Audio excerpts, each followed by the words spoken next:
What was it about Steinbeck's novel Of Mice and Men that made you think it could be adapted to an opera? Well, in the first place, it's a novella instead of a novel, which meant that part of the job of compression Steinbeck had already done.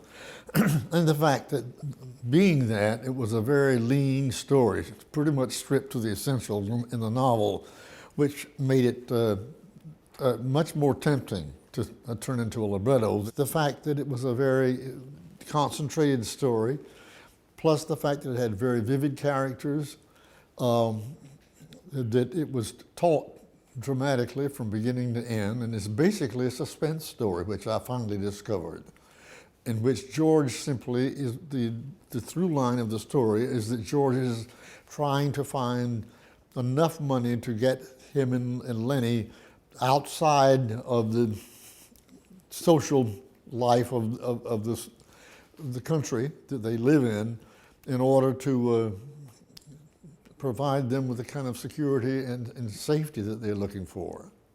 Was there an added pressure to adapting a literary work that was so well known? The fact that it was so well known actually worked in its favor. Later on, when the opera was launched, obviously it was not something you have to explain around the world. People are very, very familiar with this novel and also with Steinbeck.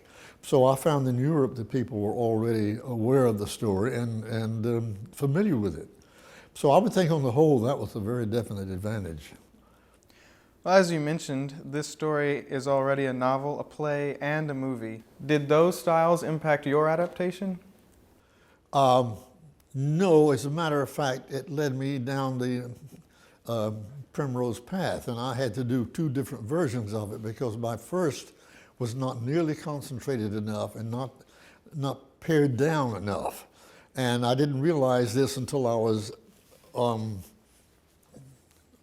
halfway through doing the music, having done the libretto before. And it was getting to be very long. And this was very troubling because one of the things, as I said, that it appealed to me about the about the project was the fact that the book was so lean and to begin with. And I realized after several friends of mine whom I relied on told me that it was getting to be a bore, that something was drastically wrong. And so I began all over again and in essence wrote my own Of Mice and Men the second time. In addition to the music, you also write the libretto or text for the opera. Which do you write first? Well, obviously I write the words and then set them to music. I've only known of one composer, Giancarlo Menotti, who actually wrote them both at the same time, but I've never been able to do that. To me, they're quite separate disciplines. What interaction did you have with Steinbeck during the composition? We dealt with each other through our agents, my publishers and his literary agents, so that I never actually met him. I mean, I fully expected to, but he died. The one thing that he wanted me to do, which I thought was very interesting, and also gave me a real insight into what he thought was important in the novel, was that he didn't want any reference to the 1930s, the period the book and opera are in, although I don't place it in any time frame since he gave me that injunction. But obviously what he was saying in the book had nothing to do or had less to do with the social commentary than the fact that it was basically a drama about human attachment. And I corroborated this with his wife, Elaine, later on, after she had seen the production with me. And she said, you dramatized what John thought was important in the book. And I took that as a wonderful compliment and also a license to go ahead with it as I had done. Were there any specific musical influences you drew on while composing? If most composers are like me, I'm inclined to think that they don't even think in terms of influences. That's something that may be pointed out to them later and they would say, yeah, that I can see that you would see that. But I'm never conscious of writing to sound like anyone else or to use other people's material.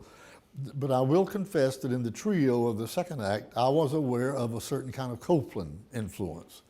But if I'm going to you have an influence, I chose the best. What makes for a good performance of Mice and Men? As certainly as much as the orchestra contributes, and it's a very orchestral opera, uh, it's equally as important to have very strong singers who are also equally strong as actors. You can't do this opera unless you have very credible acting going on the stage. What do people enjoy about this opera that might explain its continued production around the world?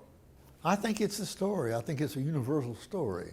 Probably the reason it's been done around the world so much and successfully is the basic human story that is epitomized in a way by this particular treatment of it.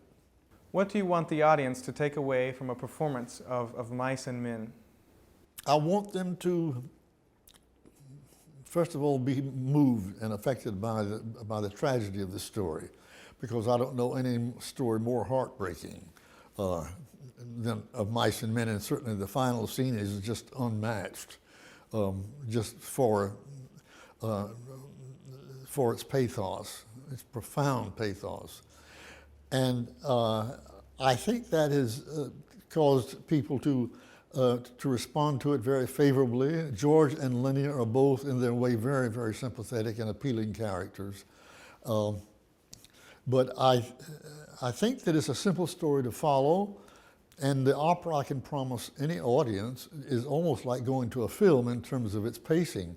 There's very little room to doze.